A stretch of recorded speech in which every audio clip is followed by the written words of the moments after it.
Vacuuminator. I'm Buster.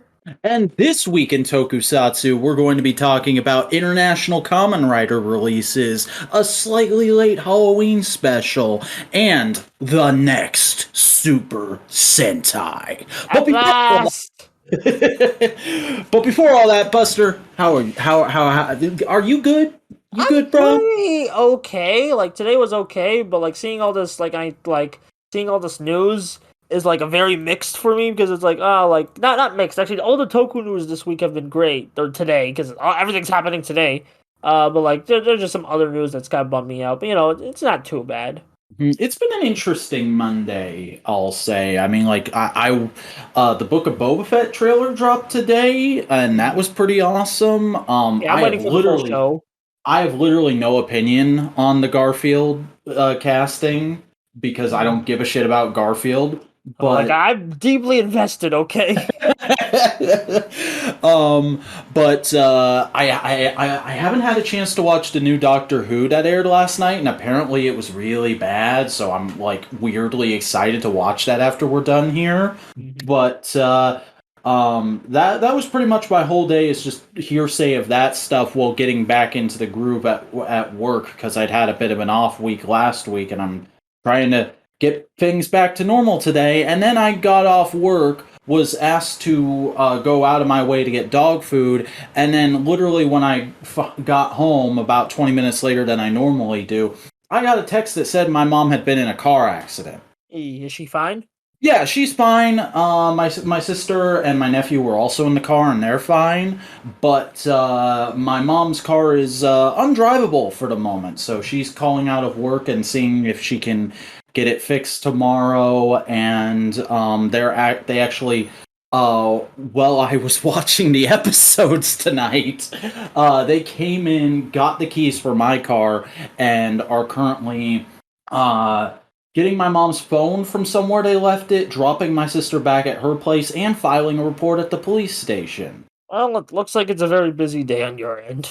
Yeah, this has been one of those days where I'm like, could the world just stop for a minute, please? Yeah. Monday's alright.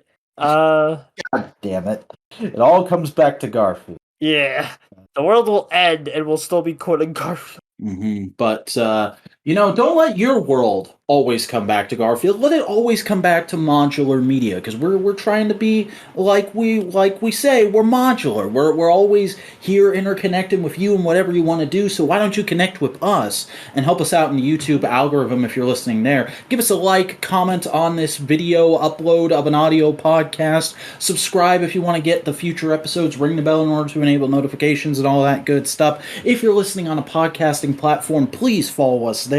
And in order to connect with us and get further more news and updates about when stuff is coming and what is coming, do me a favor, follow us on Twitter at the Modular Media, and join our subreddit r/modular media. But that is all the chicanery I need to get into tonight. Let's get into the news. And our top story, the next Super Sentai airing in 2022 will be Avataro Sentai Dawn Brothers. Yep.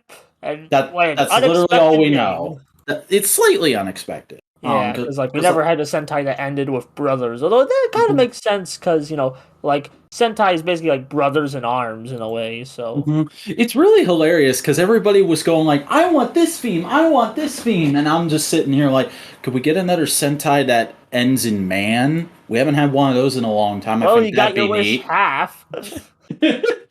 Also, there's just the thing of I have no idea what Avataro means. I guess monster, because Taro, but I could be stretching. Who knows? We're not fluent in Japanese, so this could mean anything to us. Yeah, and this news literally just broke before we started recording, so we have next to no translation or people who know Japan cultural shit telling us it could mean this at the moment. It's literally just, we have a name, here's the name, it's an interesting name. Yeah. Although it kind of came late, because we've been waiting for this for a while, because I think since the beginning of September, and this is probably the latest it's come in recent memory. I have to wonder if they weren't like waiting to see like certain Zenkaiger sales figures to decide what their next move was. Because the last Yeah. time they had a really big anniversary season was Gokaiger, and they Uh, did a radical departure for the season after that. So I wonder if they were like hedging their bets, seeing if like maybe we could do that again, or if we need to do something safe next year. yeah. Like Hmm. I was gonna say Zyuohger was also an anniversary, but then I realized, oh, that's not really an anniversary in the same way Zenkaiger is. So Yeah, it's like a soft anniversary. Like, yes, there's the big crossover episode with Gokaiger, and there's certain like anniversary motifs to it, but it's aside from that one episode, it's a lot more subtle. yeah, like Revice at the moment. Hmm. There's a difference between a Zenkaiger and a Gokaiger, or there's a difference between a Juoger and a Gokaiger. I meant to say, and Zenkaiger is a Gokaiger. Yeah. But yeah, very interested to see where this goes. I hope the I'm pretty sure it won't mean it's all male Sentai team, but like I feel like when you say here brothers, you don't really think of female members. But then again, you had the What Here's an idea, and I don't know how people would react to this, but what if they use this as like the opportunity to do the first like straight up female Sixth Ranger? Like make the initial team, like make it free, do a Sentai team of free dudes, throwback to Sun Vulcan, and then the Sixth Ranger is like two girls. work. You get the Dawn brothers, and then the sisters come in about 10 episodes later. I think that can work if done well. It really just depends on like writing and stuff. Hmm. But yeah, honestly, I'm kind of ready for Zenkaiger to end. I've been enjoying it, but I'm like, okay, I feel like we're at like a let's wrap this up kind of point. Yeah, we're kind of spinning our wheels, waiting for the final arc to begin right now, and I feel like we're slowly dipping our toes into it. The water's cold, so we got to go a little bit by little bit because we're afraid to do the big jump. Yeah. I feel like there is going to be a final form. Just random thought. No, this doesn't based on rumors or leaks. I feel like there's going to be like one final form for Zenkaiser, and then boom, final arc time. I wouldn't be too upset with that. That'd be a fun way to end the 30s and bump us into the 40s. Yeah. It just seems inevitable, honestly. Like, it really does. It's not really Toei like to put like just have one super form that's also shared with another. Like, Yeah. you. But let's go ahead and move on to Common Rider news for this week, which is the bulk of our news this week. Yeah. First and foremost, if you haven't heard, Kamen Rider Ryuki is now streaming on TokuSHOUTsu, which is Shout Factory's streaming service for all their Tokusatsu licenses. So if you haven't checked out Kamen Rider Ryuki yet, like myself, might be a good time to do it because from what I understand, that service is largely free. Yeah, okay, so it's on Shout Factory TV, which has like other Shout Factory properties, but TokuSHOUTsu is like a subsection of that. Mm. And it will be on Tubi in December, but at the moment you can watch it free on Shout Factory TV. I actually watched the first episode. The subtitles are very good. They translated the opening and the insert song. Oh, So sick!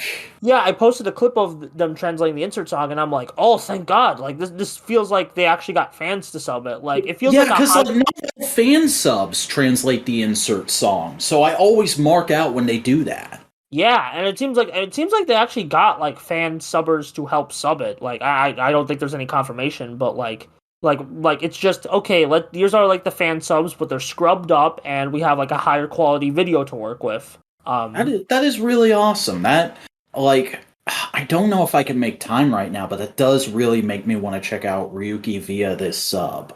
Yeah, like it seems like a good sub from. I've only watched one episode. I am kind of ticked that we don't have the specials in the movie right away because a big part of Ryuki is its multiple endings. Hmm. So it's like that kind of feels like we're missing a lot of the experience, especially given our next thing will include the movie and some specials. So Yeah, let's go ahead and move into that because I don't think there's much else to say. yeah, Ryuki's a good Common show. Watch it.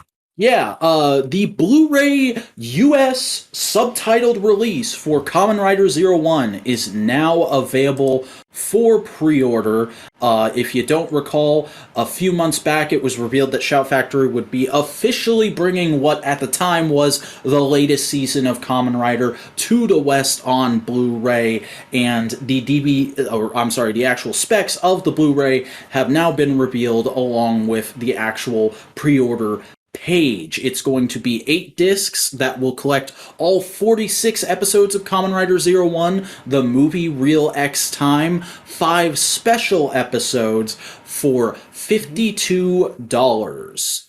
Well, it's currently $52. It's actually like around 60. This is just like a discount pre-order. But you're still getting free shipping. Yeah. Oh, and there will also be a poster included. Yeah, that's pretty sick. I already pre-ordered this because I am a greedy. And so the special episodes are just the recap episodes that played during COVID, if you're wondering. Yeah, I figured as much. And if you're wondering, like, if you're one of those people who's like, wait, Zero One has 45 episodes. They counted the 0.5 as a core episode, so. Yeah, because it technically does have a major plot development character debut in it. Yeah, that's valid. The cover I'm a bit mixed on. Like, it's just promo art, but like, I don't know. I don't know how I feel about the logo. I'm fine with the logo, but I do find it funny that they kept the original English below the now translated English of the Japanese text. That's pretty funny. It still looks good. I'm really excited to own this. I already pre-ordered it. Very excited.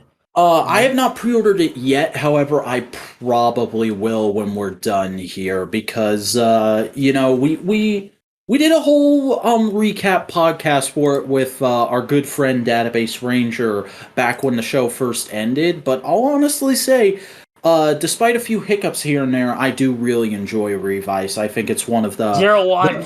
God, I can never not flub my words on this podcast. I swear. I really enjoy Zero One. I think it's one of the better recent Rider series. Yeah, fair. I need to give it a rewatch to fully cement my opinion, because I feel like there was, like, especially during, like, the era, there was a lot of heated the moment debates, so, like... And I mean, like, you're getting Real X Time in here, and we can both agree Real X Time is one of the best post-show movies in a long time. Yeah, oh yeah, it's a very good movie. I'm kind of thankful, but kind of pissed that we're not getting the V cinemas. But then again, that must be a very recent license thing. I wonder if those are going to be a separate release at a later date. They probably say, okay, this has to do well, and like that's the main reason I'm pre-ordering this, so we can get more releases at a faster rate. Yeah, like at the time, I hadn't even seen Jew Ranger, but when Shout Factory put out the Jew Ranger DVD, I pre-ordered that just because I was like, well, I want this to continue. Yeah, and it kind of did continue until Hasbro bought the whole caboodle. Yeah. Really hope they get those back on track anyway. But yeah, if you have the money to spare, I do recommend picking up the Zero One DVD. Again, no, it's free shipping, either way. So go get it. If you're in the US, though, this is only a US product. I'm very sorry for any international fans who might be excited. That is still one of the suckier. Well, it says available in the US and Canada. Yeah, Canada get it, but like, there's still like a lot of people, fans. Well, yeah, fuck Europe though. I mean, like, honestly. Okay. I'm joking. I just wanted to hear how you'd react. I was like, what did Europe ever do to you? A lot of things, Buster. Okay. We'll cover that arc later. Well, that's gonna be in the secret origin of the Vacuuminator when we release that trade paperback. Yeah. But moving on, we do have a little bit of Revice news this week, which is a toy. Kamen Rider Evil's driver has been solicited for sale. It is the two-side driver, which basically gave us the reveal of the fact that he's not going to be Kamen Rider Evil for long. He is about to become Kamen Rider Live, which is a much more white, sort of angelic good boy form. Yeah. I don't know how, like, both suits are pretty good, but I kind of like the evil suit better. Mm-hmm. I'm definitely interested to see this. Like, this is one of the few times recently where I'm like, I actually want to see this toy in action if people get a hold of it before the episode airs, because I want to know what the actual when you're doing it. Because there's a picture demonstration here, but I want to see what the actual demonstration of the transformation difference is, because it's using the same Vice stamp. Oh, that I actually did not notice that. I thought it was using a different one. Mm-hmm.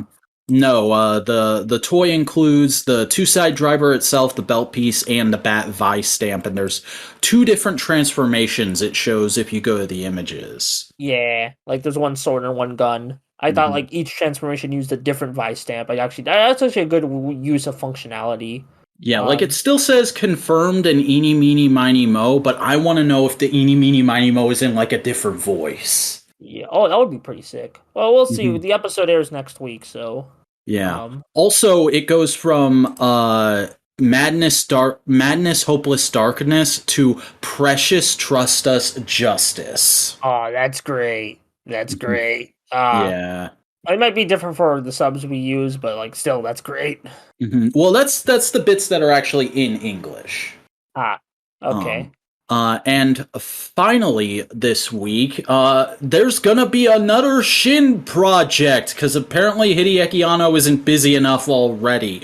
Adding to the list of Shin Godzilla, Shin Kamen Rider, and Shin Ultraman, Shin Complete Thunderbirds, I should say, is now in pre-production, which is going to be Anno's take on the Thunderbirds franchise, which, if you're not aware, is an old show from like the 60s that was made with puppets and miniatures, and it was very big at the time and is basically the first Ameritoku, except it's not even American. It was made in Britain. It's a Britotoku. Okay, so I need to clarify. This is actually a smaller scale production. This is like a re-edit / remaster that Anno is editing. So this is this is not a full blown like new movie of Thunderbirds. This is like a re-edit of some classic episodes that will air on a movie channel in Japan. Yeah, and I was about to go into that, but like it's still really cool because like this is another thing that has been one of Anno's influences for the longest time. Like, it's something that him and Guillermo del Toro bonded over when they met. Because it was like a childhood favorite of del Toro's as well. And if you watch Pacific Rim, there's certain shots in Pacific Rim that are very clearly Thunderbirds homages. Yeah, it's very...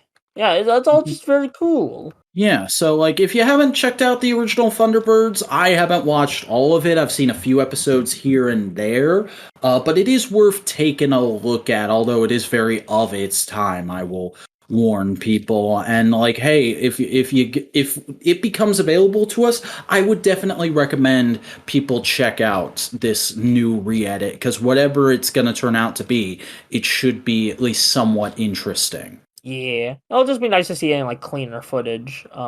But that is all the news that's fit to print this week. So, Buster, why don't you take us on to the new releases?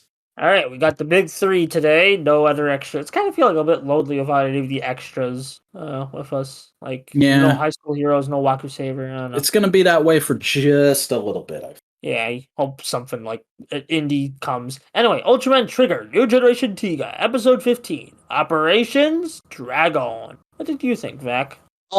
This episode was pretty good, but like there's a few very goofy moments in this, because like the whole episode is like an A and B plot, where the A plot is most of Storage busting the... Is it Storage? No, it's Guts. I'm sorry. Guts, you were thinking Zed.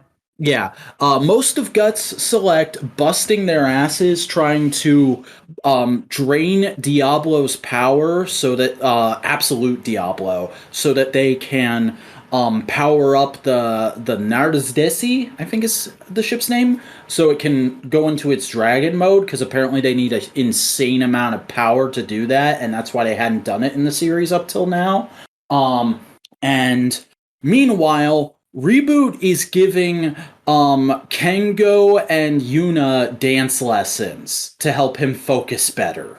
Okay. Like, it's straight up, there will be serious military getting the operation together montages that just immediately cut to, like, some Sentai-ass Love Live dance sequences. Okay. It does eventually make sense when there's like a really cool inner monologue bit where Kengo kind of finally focuses up, and it actually there's some really good gags where Reboot Aegis is also there, and Reboot keeps going, "Hey Aegis, you should join in. You look like you've got some edgelord backstory. You wanna work that out with us?" And Aegis is just like, "I'm good, thanks." Okay. Um, but like for the first couple of scenes, it's like, why is this happening? It's one of those things that it takes until the very end of the plot to make sense. And then there's a really badass fight sequence with Reboot assisting excuse me, Trigger, now that he's got full control of his final form and is able to be a total badass, and also there's a big CGI robot dragon flying around. Well, I mean, the episode has dragon in the name, so I'll be pretty disappointed if there wasn't any mention of dragons. Yeah, I also like that they did acknowledge the kind of weirdness of the transformation, where like there's a scene towards the end of the episode, where they're Yuna and Kengo are getting back from their subplot, and they're like, "Oh hey, what's up, scientist man? Oh shit, what happened to your lab?" Well, you see, when the ship transforms, every room except the bridge gets fucked up. Because of course that would happen. Science. Yeah, that was a nice little like gag, making everything diegetic moment. So I enjoyed this episode. It wasn't the best, but like it's still a fairly solid outing for Trigger. Yeah. Really need to catch up. Actually, I think next week there's gonna be a break, so I'll have some time to catch up on Trigger. Yeah, please do that. I would love to talk about this show more with you instead of just talking at you. Yeah. But speaking of talking with me, Kamen Rider Revice, Episode 9, Kagura runs rampant, the Igarashi brothers crumble? What did you think? That was a great reading. Yeah, I just really like saying Kagura in that voice. There's something about the way you said crumble. That was just, mwah. But I liked this episode. I felt this was pretty good. I really like that they're stretching out the drama without making it egregious. Like it at first, when there's that big moment of like, "Oh, you're the reason Kagero exists," I was like, shouldn't he already? Didn't we deal with this before? And then like I had to like actually think about it, and I was like, oh no, Iki didn't really understand, did he? Okay, no, that does make sense. And I like all the build up with Sakura. Like I feel like she might be a writer before we get into the 20s with how well they're building her at this point. Like the fucking Vice even says at one point, you might have a demon of your own lurking in you, little lady. Yeah. I think that might be like the second quarter thing. So like in the 2020 episodes at the beginning. Yeah. Like that just seems like, because I feel like we're getting Live's debut next week. I feel like we need to like, if I don't know, this is Toei again. They could, and I feel like we kind of like toys, sell those toys. Yeah, I don't mind. I feel like they are building up to Sakura becoming a writer very well. So I don't mind whatever. I just like, okay, just do it well. Yeah, I'm really into Sakura as a character right now. Like she's got that certain spark of like, oh, this is a really solid female character going on here who's like tied into the male characters without being wholly reliant on them. Yeah, there's still like that. I mean, naturally family and stuff. Mm-hmm. Also, we get more Kagero edgelord in this, which I really like Kagero. Fucking, how do you make your new Kamen Rider seem like a badass? Just have him beat up free Sentai alumni. Yeah. Oh wait, those are Sentai alumni? Yeah, all of them. Like, I forget what the other two are exactly, but one of them is frickin' Beatbuster. Oh, again? Yeah. Again? He's really stuck in the Toei basement, huh? And the other two are like from fairly recent Sentai as well. I just can't remember which ones exactly at the moment. Yeah. Yeah, that's And pretty cool. I didn't recognize them. I honestly like their subplot was okay, but like still, like I just really like Kaguro just being like a total edge lord. Like yeah. it's great. Speaking of recognizing stuff this week, I really gained an appreciation for this week of like the casting department for this show, because like normally I'm just like, yeah, Toei casts whatever pretty boys are up and coming this year. That's what they do, whatever. But like, if you look at the Igarashi siblings and you look at the parents, you can see like they did actually take care to make sure everybody has a little bit of resemblance to each other. Oh yeah, like I honestly I didn't really thought about that until now you brought it up, but it just seemed natural to me. Yeah, Yeah. it's one of those things that like when a show does it, you shouldn't notice it right away. But when a show doesn't do it, it sticks out like a sore thumb. So like I finally noticed it this week and I was like, oh, that's really cool because Sakura clearly takes after their mom more. Iki's kinda in the middle, and Daiji looks a lot like their dad. Yeah. Um Actually, I also wanted to mention Vice was actually kind of funny this week. He Like still, was, but I also found that sequence where he goes off on his own and just sells toys for like 2 minutes straight a little bit egregious. yeah, it was funny though. It was really funny. Still, screw Mhm. Subaru. Yeah, but like I could hear a producer going like, hey, there's supposed to be another rider in this show. We got to sell figures of that rider. We got to sell these roleplay toys. Have him show off the roleplay toys in the fight scene this week." And they're like, "That has nothing to do with our plot, but okay." Honestly, it kind of yeah, it doesn't. It just feels like okay, let's give Vice some room to breathe because he's been like interacting with Iki these last few episodes, so it's like now we just see him on his own. Which It was kind of funny when Demons is like, "Vice, give me a hand," and he's like, "I don't even know who you are, dude." yeah, that was great because it's like they interact. I also really like how Vice is actually helping Iki with like trying to find evil. Just like oh, I got this monster, you go ahead and take on evil. And Um, he's like actually talking to him about like shit that Iki doesn't want to think about but could possibly be there. Like we know Kagero doesn't have full control and Daiji is still in there, but they don't. And Vice is the one person that brings it up. He's like, "Hey, this could be the case. I'm a demon. I know my stuff." And Iki just is like, "I don't even want to consider that." yeah, I really like the conflicting like the continuous conflicting between the two. It's great.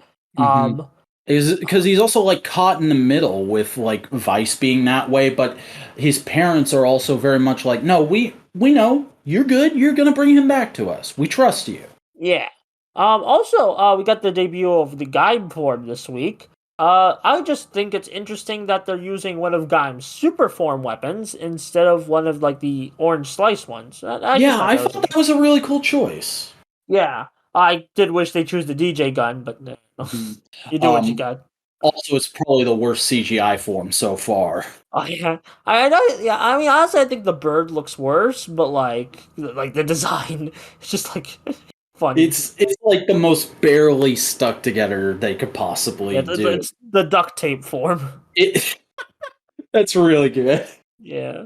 Uh, Uh, but no, this episode was really solid, and like I feel like Revice is really hitting a good pace right now, and I feel like if they can keep this up, because like they're clearly doing the thing of building towards episode 13, the big shoe drop, but because we get some more dubious shit said by George in this episode, but like I feel like if they can keep that up even after episode 13, we'll be in for a solid series. yeah, because like like I'm really like these early episodes are really good, but like like it really depends on like oh can they keep this up?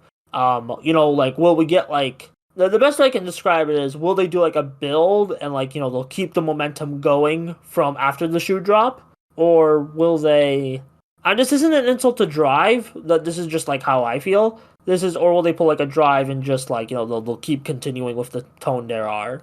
I mean, it does. I mean, I'll admit, Drive. No pun intended. Drive does stall out a little bit after we find out who Chase is, and then it takes like another 10 episodes for him to become Chaser. Yeah. Well, that even I was more referring to like after Christmas and then Mock, and then like this show kind of still goes at its pace just with Mock now. Yeah. Uh, But yeah, is that all we have to say on Revice? yeah, basically. Okay, let's moving on. Yeah, Kikai Sentai Zenkaiger, episode 34, the pumpkin capturing contest. This was good, I think. I enjoyed this episode. I thought it was hilarious. Yeah, it's a funny episode. I'm just like, man, I'm kind of feeling like a little burnt. The Zenkaiger's burning me out again. I'm sorry. Your plot of the week's out. You wanna get back to main plot. I know it's Sentai, so episodic is fine, but even so, I feel like we're not focusing on individual character stories as much, and that I feel like ever since like the first Stacy's defeat, we haven't really had like a good like focus episode on someone else. Like they still get moments like in the episode. I still feel like they're useful, like in the battle and like bantering. And like I'll say, I'm sorry, you can finish. No, that was it. Okay. I was just gonna say, like, as much as I did enjoy the bulk of this episode, like, Zenkaiger is so good at comedy and making their characters appear very likable. Like, fucking, that one sequence where Majin is looking for the pumpkin, that's the cutest she's been in a long time, I thought. But, that being said, the ending of this episode kind of ticked me off, especially because I called it 5 seconds before it happened. Like, we knew from the preview that we were gonna find, or the Zenkaigers were gonna find out who Hawkaiser is, but as soon as they went to Zenkaijuo, I was like, oh, the Kikainoids are going to find out, and then next episode is going to be all about them questioning whether they should even tell Kaito or not. And then that was exactly what happened, and I was like, okay, as long as the episode's written well, I guess. Yeah, I'm not like that. That's a bit oof, honestly. Like it really like feels like you've been like this. Really feels like this should have happened at like episode 10. Like and not like the Hakai. I'm talking about like in terms of like formatting. Like in terms of like oh how do we do this like kind of plot where it's like they keep secrets from each other. But on the other hand, I did really enjoy all the comedy with the Gold Stukas and yeah, that was great. I love how like near the end, the Lux was like, "You wasted my entire day." Yeah, and when they find Halloween World, that was great. And Stacy really starting to questioning why he's doing the things he's doing is really interesting. Like, I hope we get a big Stacy character episode. I want to see him turn face before we hit the 40s. Yeah, I feel like at this point I was like, kind of like I feel like Kaiser should have been like, oh no, like a backup plan for when Stacy's are like defected. At least that's what I think. Because it really feels like he should be like on the team by now. Like I do like his rivalry. It's just I feel like it's just man, we really need to get him on the side. They've been setting it up for so long. Yeah, it feels like he should have gotten super evil by now, or he should have turned by now. Yeah. So, like, I don't know. There's a part of me that's like, well, it's Sentai. They might wait and just do it within the last couple episodes. But, like, I really hope the thing that kicks off the final arc is Stacy turns face and, like, maybe captures Hawkeiser so they can try and reprogram him. Yeah. Or undo the programming, I guess. Yeah. But overall, it was a good episode. There's a really good night shots near the end. Oh, yeah. That's all I got. All right. Well, that's pretty much everything on our topic list this week. Pretty short and sweet episode, I'd say. So, Buster, tell the good people where they can find your content should they want to check it out. What's up, I'm Buster Corp. I do video essays on YouTube at the Buster Corp channel. I released a video on Spider-Man 2. If you like that, watch it. I think you would like it. Also have a bunch of Kamen Rider analysis. I have a Kamen Rider Wizard analysis coming up, so it's going to be fun. We just hit 700 subs, I think today or yesterday. Yeah, today. We hit 700 subs on the time of recording this, so, why not get that up to 1,000 and head to the channel and sub and stuff. And I am the Vacuuminator. I don't have any super recent content, but I did watch Buster's Spider-Man 2 video and liked it quite a bit, so definitely go check that out if you haven't, folks. But if you want to check out my vast and ominous backlog of dubious content, go ahead and head over to youtube.com/the Vacuuminator, which is THEVACUUMINATOR, and don't forget to subscribe because God, I hope I have a new video out by the end of November. Follow me on Twitter at the Vacuuminator for updates. And that is all for this week in Tokusatsu. So we'll see you back here next time when we find out whatever happens that week in Tokusatsu.